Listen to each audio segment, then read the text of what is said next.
tried to talk to Bobby through her lola, pero inaway lang niya ako. Mommy, baka naman kasi combative ka kaagad when you went there.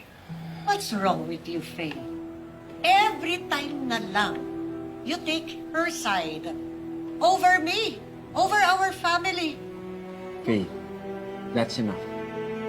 If Dad were here, hindi niya magugustuhan na sumasagot ka kay Mom like that.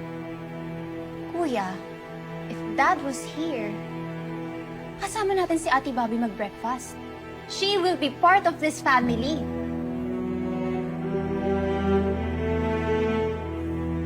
Paano pinagbantaan? Sige nga. Ang tigas din pala ng ulo mo. Katulad ka ng apo mo. Ay, ganun. Tsaka meron pa eh. Ganito sabi nyo. You'll regret that you made an enemy out of me. Ganun. Bobby, di ba pagbabanta na yun? Pagbabanta nga yun. So, Bobby, tingin mo ba may kinalaman si Ma'am Sophia sa pagkawala ni Kapitana? Teka, di ba may iniwan na calling card si Ma'am Sophia in case na magbago yung isip ni Kapitana? Ay, oo, nasa taas. Tara. O, halika. Tara, tara. You wanna play that game, ha?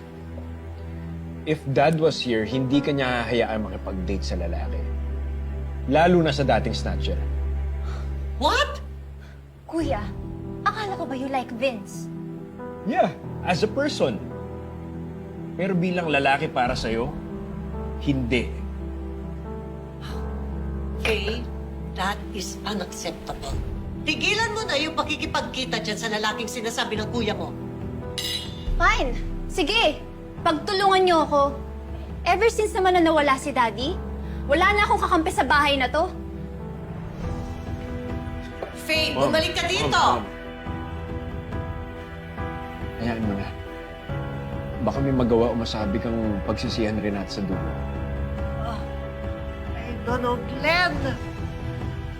Padami ng padami na lang ang problema binibigay ng daddy mo.